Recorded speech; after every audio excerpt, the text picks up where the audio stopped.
at the end of the day, if it's not Bitcoin or something that's severely decentralized, right, you're going to have to trust someone. So at this, to their point, probably the thought process is, well, people are going to trust Google or Facebook, et cetera, before they trust Sui, right? I think that's kind of the approach that they're taking to that. So I'm on board. I love it. Welcome back, everybody, to another episode of WAGME TV. We have a good one for you guys today. We are talking about Sui Network again, a layer 1 blockchain with some interesting layer 2 components coming into play. Today we're talking about zkLogin specifically. It's going to add a unique feature set to the way that users can kind of get in with their private keys and add a little bit more flexibility that way. So we're going to dive into that and give you guys background. Yeah, thanks, Sia. So zkLogin is this new layer 2 that was launched on the Sui dev network in the last couple of weeks here, and then I believe in the next couple of future weeks, it'll also be launching on the mainnet, which is really exciting. But the really big innovation here in zkLogin is the ability for you to manage your accounts, log into your accounts, own your accounts through different Web 2 providers. So their main focus is being able to bridge your Web 2 accounts with your Web 3 wallets, or wallet in this sense, on zkLogin. And so really what you need to do here is just have a Gmail account, a Facebook account, or a Twitch account to create a wallet on zkLogin. And I think the big thing that I found when playing around with zkLogin was that when you're dealing with applications on zkLogin, it's able to essentially create a temporary Web3 wallet for each application. And so that's something that I think has like a pretty nice security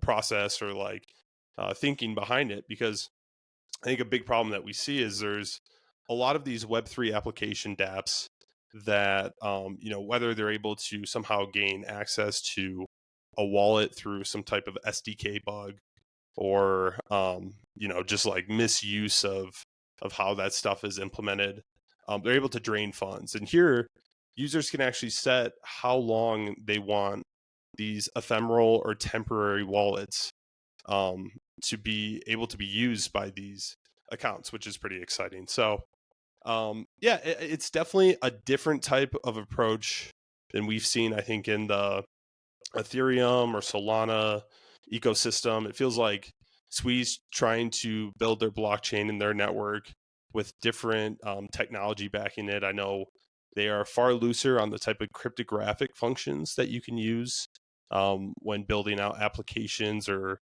bridges into the Sui network, which is pretty cool. And that's really the technology that zkLogin uses to be able to, link your Gmail account or your Facebook account with the zkLogin network to be able to create that account. I'd be interested to hear you guys' takes. How do you think it affects maybe your behavior, just kind of your thought process on working with blockchains when your wallet is connected to a Web 2 provider versus like holding your own private key? Yeah, I mean, I think it's a really cool step forward for Web3 as far as security and privacy goes, right? To your point, in the past, users had to rely on really external crypto wallets, which can be pretty vulnerable to hacks, pretty vulnerable to theft. You could forget the passcodes, everything like that, right? So zkLogin does eliminate that risk, making it a little bit safer from that perspective. And of course, a lot more convenient way to access some of the Web3 applications that we're looking into. So I think it's a really exciting piece, but like anything, right, it has its downsides. There's definitely some security concerns that kind of came to mind for me. One was, I think you kind of alluded to it, right, is really just the reliance on a centralized identity provider. So zkLogin obviously relies on organizations like Google or Facebook, et cetera, to verify users' identities, right?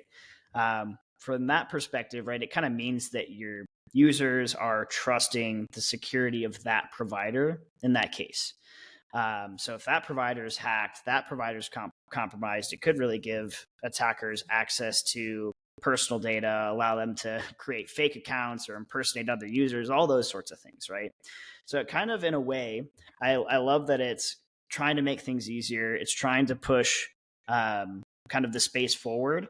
I think there are definitely things, in a way, to look at when it comes to the traditional, you know, individuals in the blockchain and crypto space. What they want to do is actually decentralize and get away from these centralized providers.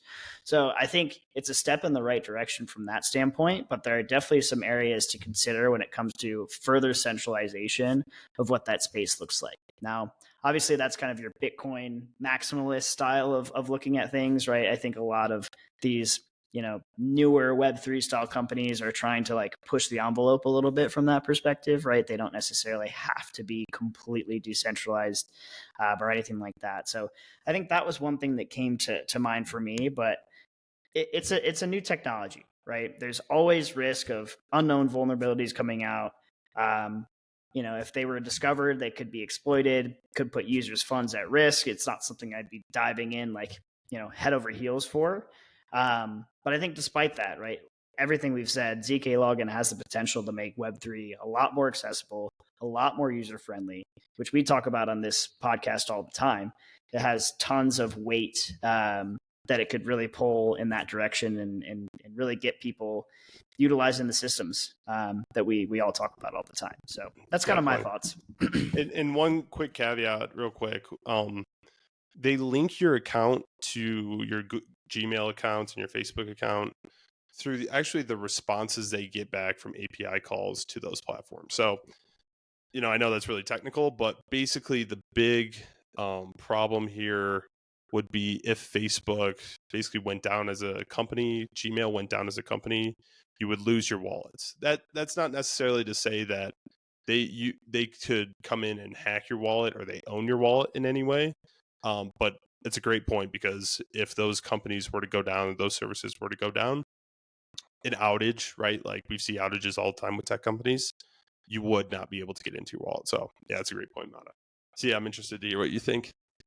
No, I think you guys both made great points. Like, obviously, first and foremost, there is a few security concerns, but from my perspective, what's exciting is that, to your point, Evan, as well, like this type of stuff hasn't been done on other chains. So I like it as like almost like a guinea pig to see how it gets picked up and how it kind of influences the accessibility. To Mata's point, like we've talked about the Polygon partnership with Starbucks in the past. We've talked about all these other kind of barriers to getting a MetaMask set up and all that kind of stuff. And like the real winner in Web3 is going to be the one that makes it easily consumable to just the average person.